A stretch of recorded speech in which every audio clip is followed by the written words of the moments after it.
प्रभु यीशु के नाम में मेरा प्यार भरा नमस्कार। आज हम आत्मा के फलों के विषय में एक बार फिर से सीखने के लिए जा रहे हैं। जैसा हम बीते दिनों में सीखते हुए जा रहे थे, गलातियों की पत्री उसका 5वां अध्याय उसका 22 और 23 पद, वहां पर आत्मा के फल, आत्मा के 9 फल हैं प्रियो, जिसमें आज हम 7वें फल के विषय में बातचीत करेंगे। 7वां फल विश्वास है। जो आत्मा का 7वां फल विश्वास है, जिसके विषय में आज हम लोग सीखेंगे।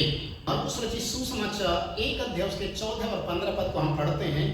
यूहन्ना के पकड़वाए जाने के बाद यीशु ने गलील में आकर सुसमाचार प्रचार करना आरंभ किया और कहा, समय पूरा हुआ, समय पूरा हुआ है, परमेश्वर का राज्य निकट आ गया है, सुसमाचार पर विश्वास करो। प्रियो, किस पर विश्वास करना है हमें? सुसमाचार पर। ये सुसमाचार है क्या? ये सुसमाचार हमें क्यों दिया गया, क्यों सौंपा गया है? ताकि हम इस सुसमाचार को अंगीकार करें और हमारे अंदर में विश्वास आए और हम परमेश्वर के राज्य के संतान बन जाएं। प्रियो, यहाँ पर आज हम देखते हैं कि यूहन्ना के पकड़वाए जाने के बाद यीशु ने जिस सुसमाचार को आरंभ किया, आज भी वो सुसमाचार इतने साल होने के बाद भी आज भी वो सुसमाचार ऐसा ही प्रचार किया जा रहा। आज भी लोग मन फिराते हैं, आज भी लोगों के अंदर विश्वास पैदा होता है और विश्वास के द्वारा वो चंगाई और छुटकारा भी पाते हैं, आशीषों को भी पाते हैं। प्रियो, आज हम यहाँ पर देखेंगे विश्वास सुनने से होता है। और सुनना क्या है? परमेश्वर के वचन को। रोमियो की किताब उसका 10 अध्याय के 17 पद को आप पढ़ेंगे तो वहां पर लिखा हुआ है, विश्वास सुनने से और सुनना मसीह के वचन से होता है।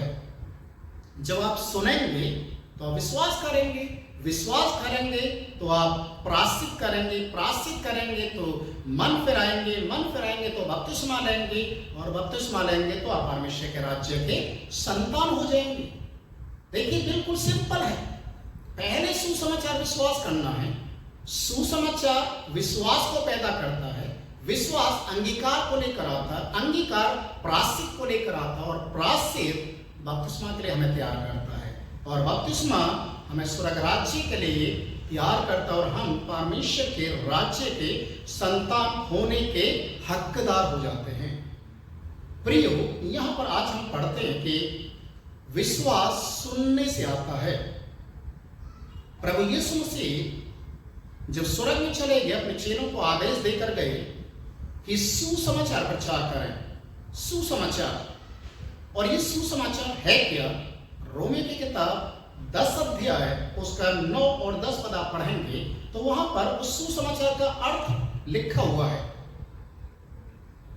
यदि हम अपने मुंह से अंगीकार करें और हृदय से विश्वास करें कि यीशु परमेश्वर का पुत्र है, जिसे परमेश्वर ने मरे हुए से जिलाया, तो हम निश्चय उद्धार पाएंगे।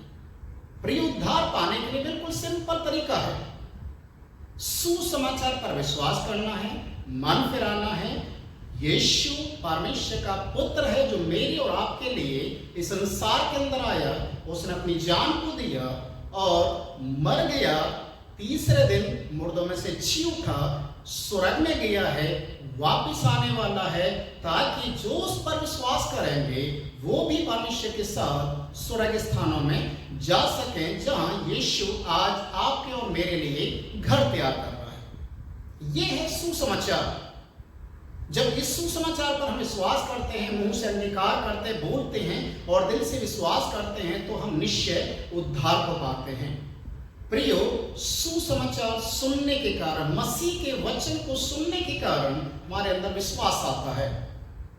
प्रेरितों के काम उसका 2 अध्याय जो आप पढ़ेंगे, पेंतीकोस्त के दिन जब पवित्र आत्मा चेलों के ऊपर उतरा, उन्होंने सामर्थ पाई, परमेश्वर के लिए गवाह ठहराए गए और लिखा है, पतरस खड़ा होकर प्रचार करना शुरू किया, लोगों को परमेश्वर के बारे में बताना शुरू किया, यीशु के उस बलिदान को लोगों को दिखाया, याद दिलाया कि यीशु मसीह कौन है। और बाइबल हमें बताती है कि जब पतरस प्रचार करना आरंभ किया तो लोगों के हृदय छिद गए, लोगों ने अपने पापों के लिए प्रायश्चित करना शुरू किया, अपनी गलतियों को मानना शुरू कर दिया कि हम पापी हैं, गुनहगार हैं, क्योंकि वचन उनके अंदर में आया। वचन जब उनके अंदर में आया तो उनके अंदर से एक प्रायश्चित निकला, विश्वास आया, और जिसके कारण उन्होंने बोला कि प्रियो, अब हम उद्धार पाने के लिए क्या करें? अब हम उद्धार पाने के लिए क्या करें?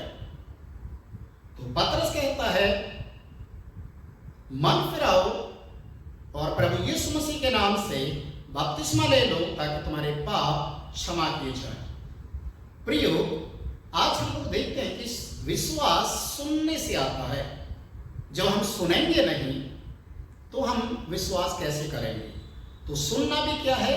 परमेश्वर का वचन। कथा कहानियों को सुनने से विश्वास नहीं आता, इधर उधर की बातों को बोलने से विश्वास नहीं आता। विश्वास आता है सुनने से, वो भी परमेश्वर के वचन अर्थात बाइबल से। बाइबल हमें एक तरफ इस बात को भी सिखाती है, जब हम प्रभु यीशु मसीह में विश्वास करते हैं तो हमारे लिए एक आशा, भविष्य के लिए एक आशा है। और वो आशा क्या है? प्रेरितों के काम 16 अध्याय उसका 31 पद आप पढ़ेंगे तो वहां पर एक सूबेदार के विषय में लिखा हुआ है। एक सूबेदार जो पौलुस और सीलास को बंदी गृह में डालकर रखे हुए था, नंगी तलवार लेकर उनका सामना करने के लिए खड़ा था। जब सीलास और पौलुस का विश्वास देखा, परमेश्वर की आराधना करने का तरीका देखा, और किस तरीके से सारे बंधन टूट जाते हैं, किस तरीके से परमेश्वर के साथ में होकर उन सारे जो कैदियों के बीच में परमेश्वर के नाम की महिमा होती है, तो उसने बड़े ध्यान से देखा कि तारे टूट गए, सारे रास्ते खुल गए, अब क्या करें?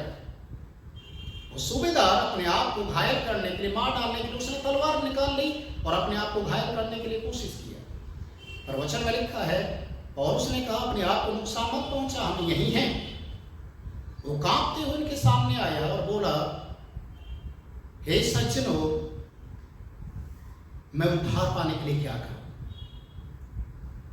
पौलुस और सीलास ने उसको बोला, प्रभु यीशु मसीह के नाम में विश्वास कर, मन फिरा और बपतिस्मा ले, तो तू और तेरा घराना उद्धार पाएगा।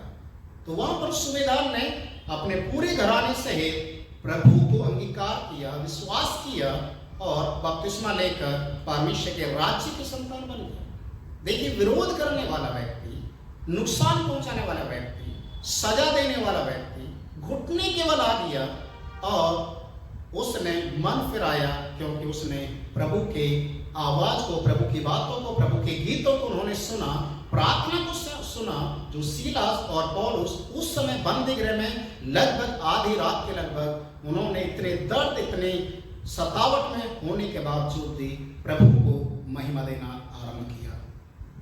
प्रियो, जब हम विश्वास करते हैं तो परमेश्वर कहता है तू विश्वास करेगा तो तेरा घराना उद्धार पाएगा। हमारा परिवार जो शायद आज प्रभु को नहीं जानता, हो सकता है कि वो हमारा विरोध करते हों, पर यदि हम परमेश्वर के वचन के अनुसार खरे ईमानदार हैं तो निश्चय जानिए कि प्रभु आपके विश्वास के अनुसार आपके घर, आपके परिवार के लोगों को भी आशीष देने के लिए वो जा रहा है। यूहन्ना रचित सुसमाचार उसका 40 पद जब हम पढ़ेंगे तो वहां पर लिखा है, मार्था जिस समय प्रभु यीशु मसीह ने कब्र खोलने के लिए आज्ञा दिया तो मार्था भागकर आई और बोलने लगी कि प्रभु, इसकी कब्र को खोलने की जरूरत नहीं, इसमें से दुर्गंध आती होगी, क्योंकि मेरे भाई को दफनाए हुए 4 दिन हो चुका है। और यीशु मसीह ने कहा, तू विश्वास करेगी तो परमेश्वर की महिमा को देखेगी। प्रियो, विश्वास करने के कारण हम केवल उद्धार ही नहीं पाते, हमारा घराना उद्धार नहीं पाता, बल्कि परमेश्वर के बड़े कामों को हम अपनी आंखों से होते हुए देख सकते हैं। और यीशु ने इस बात को साबित कर दिया कि विश्वास कर परमेश्वर की महिमा को देखेगी। और यीशु ने उसके भाई लाजर को मरे हुए, जैसे 4 दिन हो चुका दफनाए हुए, उस कब्र से निकाल कर बाहर जीवित खड़ा कर दिखाया और इस बात को प्रमाणित कर दिया, यीशु सब कुछ कर सकता है। प्रियो, इब्रानी की किताब उसका 11 अध्याय को जो हम पढ़ते हैं उसके पहले पद को, वहां पर विश्वास की परिभाषा क्या है? लिखा हुआ है, विश्वास आशा की हुई वस्तुओं का निश्चय और अनदेखी वस्तुओं का प्रमाण है। आप जिन चीजों को नहीं देख रहे, अपनी आंखों से नहीं देख रहे हैं, सुन रहे हैं और परमेश्वर उन चीजों को आपके सामने इस तरीके से लेकर आ रहा है कि मानो वो आपकी आंखों के सामने सब कुछ होते हुए जा रहा है। यह है विश्वास। इब्रानियों 11 के 6 पद में लिखा हुआ है, जब आप परमेश्वर के नजदीक आते हैं, प्रभु में विश्वास करते हैं, परमेश्वर के ऊपर विश्वास करते हुए उसके नजदीक आते हैं, तो आप निश्चय जानिए आप आशीष पाने के लिए जा रहे हैं। क्योंकि प्रभु के नजदीक आने वाले व्यक्ति को विश्वास करना पड़ेगा कि वो है और अपने खोजने वालों को प्रतिफल देगा। तो आप निश्चय आशीष पाएंगे, आप उद्धार को पाएंगे। प्रियो, आज हम विश्वास के विषय में देख रहे हैं, जो आत्मा का 7वां फल है। विश्वास भी कई तरीके के होते हैं। कई बार चेले लोगों का विश्वास डामाडोल हो गया। जब वो झील के अंदर, नाव के अंदर सफर कर रहे थे और अचानक वो झील के अंदर आंधी तूफान उठता है और चेले लोग बड़े घबरा जाते हैं, बेचैन हो जाते हैं, जबकि उसी नाव के अंदर यीशु मसीह भी है। वो खेते खेते परेशान हो जाते हैं, इतना डर और भय उनके जीवन में आ जाता है और वो यीशु को चिल्लाने लग जाते हैं, गुस्सा करने लग जाते हैं कि प्रभु आपको जरा सी भी हमारी चिंता नहीं है, हम मरने वाले हैं, हम नाश होने वाले हैं। यीशु ने तुरंत खड़े होकर आंधी को और पानी को डांटा और सब शांत हो गया। और यीशु ने कहा, हे अल्पविश्वासियों, तुमने क्यों संदेह किया? प्रियो, यहां पर देखते हैं कि विश्वासी लोगों का, यीशु के चेले लोगों का जो विश्वास था कई बार डामाडोल हो जाता था। अल्पविश्वास, दृढ़ विश्वास नहीं है, अल्पविश्वास। एक और कैटेगरी के लोग आते हैं जिनके आंखों के सामने इतने बड़े बड़े परमेश्वर ने कार्य किए, फिर भी उन्होंने मन नहीं फिराया, फिर भी मन नहीं फिराया। आंखों से देखा, कानों से सुना, फिर भी प्रभु पर विश्वास करने के लिए तैयार नहीं हो गए। इसलिए परमेश्वर उन लोगों के लिए कहता, तुमसे अंतिम दिनों में सदोम अमोरा की दशा तुमसे ज्यादा सहने योग्य होगी। मतलब अगर उनको सुसमाचार सुनाया जाता तो हो सकता वो मन फिरा लेते, पर तुम्हारे तो आंखों के सामने सब कुछ हो रहा, फिर भी तुम मन नहीं फिरा रहे। पर एक विश्वास और होता है जिसे बोला जाता है दृढ़ विश्वास। 5 सालों से जिस बीमारी से वो ग्रसित है, उसने विश्वास किया कि मैं यीशु के कपड़े को छूने से चंगी हो जाऊंगी। प्रियो, उसका विश्वास इतना मजबूत था कि उसने विश्वास किया। वो अपने घर से निकली, एक बड़ी भीड़ जो यीशु के साथ चल रही थी, उस भीड़ के बीच में से वो किस तरीके से निकली होगी और यीशु तक पहुंची होगी और यीशु के कपड़े को छूने से तुरंत उसने चंगाई को पा ली। यीशु ने कहा, तेरे विश्वास ने तुझे चंगा किया है। एक सूबेदार और यीशु के पास आते हैं, वो कहते हैं कि प्रभु, मैं भी एक पराधीन व्यक्ति हूं, मेरा सेवक बहुत बीमार है घर में, केवल आप अपने मुख से शब्द कह दीजिए, वो ठीक हो जाएगा। यीशु ने उसके विश्वास को देखा और कहा, मैंने ऐसा विश्वास इजराइल देश के अंदर नहीं देखा है। उसका विश्वास इतना बड़ा था, जैसे 12 साल से लहू बहने वाली स्त्री का था, वैसा ही विश्वास उस सूबेदार का था। उसने कहा, केवल मुख से कह दे, मेरा सेवक ठीक हो जाएगा। प्रियो, उसी घड़ी उसका सेवक ठीक हो जाता है। आज आपका और मेरा विश्वास क्या है? हम क्या अल्पविश्वास में हैं, या सब कुछ आंखों से देखते हुए भी अपने मन को कठोर किए हुए हैं, या हम दृढ़ विश्वास के साथ चल रहे हैं? आज आपको मुझे देखना है कि हम कौन से कैटेगरी में आते हैं, हमारा विश्वास क्या है। रोमियो की किताब उसका 4 अध्याय जो आप पढ़ेंगे, तो रोमियो की किताब 4 अध्याय उसके 17 से 20 पद के अंदर प्रभु इब्राहिम के विषय में बातचीत करता है। इब्राहिम का विश्वास, उसकी परीक्षा, उसका जो जीवन था, किस तरीके से उसके जीवन में निराशा आई, उसके जीवन में समस्या भी आई, बहुत कुछ आया, पर बाइबल में लिखा है वो विश्वास में कमजोर नहीं हुआ, निराशा को अपने ऊपर हावी नहीं होने दिया, निराशा में भी आशा रखा और जीवते परमेश्वर के ऊपर विश्वास किया। और उसका विश्वास इतना मजबूत था, इतना अटूट था कि मेरा परमेश्वर मेरे लिए पत्थरों से भी संतान पैदा कर सकता है। प्रियो, यही उसका विश्वास था इब्राहिम का, जो उसके लिए धार्मिकता गिना गया। और आज इब्राहिम विश्वासियों के लिए एक पिता बना हुआ है। पिता, उसके विश्वास के द्वारा हम बहुत सारी चीजों को सीखते हैं। परमेश्वर में कैसे हमें चलना है, परमेश्वर में कैसे हमें खराई के जीवन को जीना है। परमेश्वर की पहली आज्ञा अपने जीवन के अंदर, परमेश्वर अपने जीवन के अंदर प्रथम स्थान प्रभु को कैसे देना है। प्रियो, यहाँ पर आज हम देखते हैं विश्वास। हमारा विश्वास है क्या? किस तरीके का विश्वास है?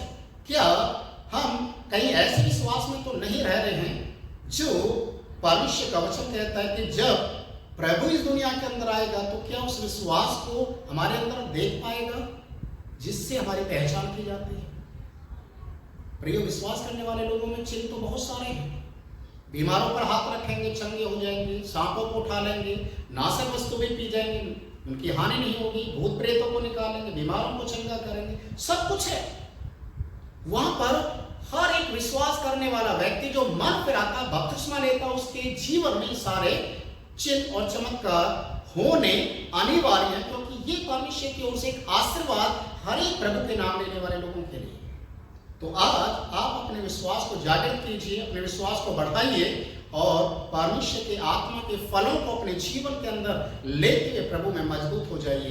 प्रभु आपको आशीष देने के लिए जा रहा है। हालेलुया।